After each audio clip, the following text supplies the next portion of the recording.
Hi friends, welcome to Saranasri birds form.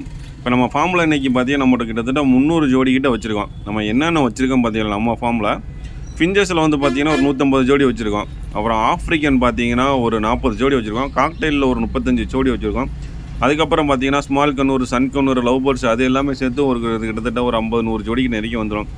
கிட்டத்தட்ட ஒரு 250-300 ஜோடி வச்சு நம்ம ஃபார்ம் மெயின்டைன் பண்ணிக்கிட்டு இருக்கோம். ஃபார்ம் மெயின்டெனன்ஸ் யார் பண்ணுறோன்னு பார்த்தீங்கன்னா நானும் அப்பா தான் ஃபுல்லாமே நம்ம ஃபார்ம் மெயின்டைன் பண்ணிக்கிட்டு இருக்கோம். இன்றைக்கி ஃபார்மில் நம்ம வந்து பார்த்திங்கன்னா நம்ம காக்டெயில் எல்லாத்தையும் மேல் ஃபீமேல் தனியாகவே பிரிச்சுட்டாங்க. 30 மேலு 30 ஃபீமேலு எல்லாமே மேலே இருக்குது, ஃபீமேல் கீழே இருக்குது, எல்லாமே நம்ம தனியாக பிரிச்சுட்டோம். எப்படி பிரிச்சிருக்கோம்னா கிட்டத்தட்ட நம்ம ப்ரீடிங் ரெஸ்ட்டு விட்டு பார்த்திங்கன்னா ஒரு 6-7 மாதத்துக்கிட்ட ஆயிடுச்சு. இப்போ நம்ம இன்னும் ஒரு 2 மந்த்துக்கு அப்புறம் தான் நம்ம காக்டெயிலே வந்து ப்ரீடிங் போட போகிறோம். அது வரைக்கும் ஃபுல்லாமே நம்ம ரெஸ்ட்டு தான் விட போகிறோம்.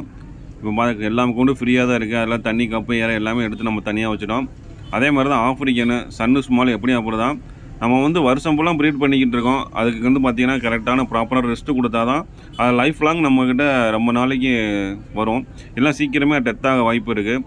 அதே மாதிரி தான் ஆஃப்ரிக்கன், காக்டெயில் எல்லாத்துமே ஃபிஞ்சஸை பொறுத்த வரைக்கும் அப்படி தான். மேல் தனியாக செப்பரேட் பண்ணிடணும். நம்ம ரெஸ்ட்டு விடுறேன்னு சொல்லிட்டு மேலேயும் ஃபீமேலையும் ஒன்றா வச்சிடக்கூடாது.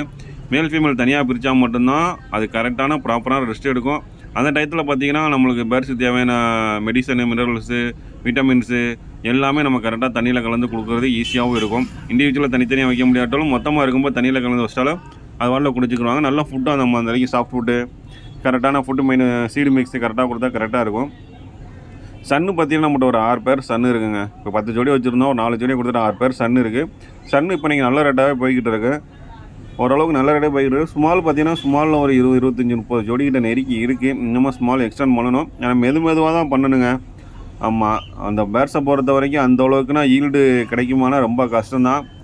இந்த ஃபீல்டை பொறுத்த வரைக்கும் இன்ட்ரெஸ்ட் இருக்கிற ஆள் மட்டும்தான் உள்ளே வர முடியும். நான் தொழில் பண்ணணும், இதுலேருந்து சம்பாதிக்க நினச்சி வர்றது 0 தான். அதில் வந்து ஒன்றும் சம்பாதிக்க முடியாது. என்னால் என்னால் பார்த்துக்கிற முடியும் பேர்ட்ஸை ஃபுல்லாம். எனக்கு பேர்ட்ஸ் மேலே இன்ட்ரெஸ்ட்டு அவ்வளோ லவ் இருக்குது, பேர்ட்ஸ் இல்லாமல் என்னால் இருக்க முடியாது நினைக்கிறவங்க உள்ளே வரலாம். இல்லை நான் பேர்ட்ஸ் போட்டு சம்பாதிக்கணும், நான் இதில் நிறையா ஈல்டு பண்ணணும்னு நினைக்கிறேன், கரெக்டாக அந்த ஃபீல்டுக்குள்ளே வராதிங்க. உங்களுக்கு ஃபெயிலியர் தான் ஆகும், உங்களால் ஈல்டு பண்ண முடியாது, லாஸு தான் ஆகும். ஓகே ஃப்ரெண்ட்ஸ், தேங்க்யூ, சப்போர்ட் பண்ண.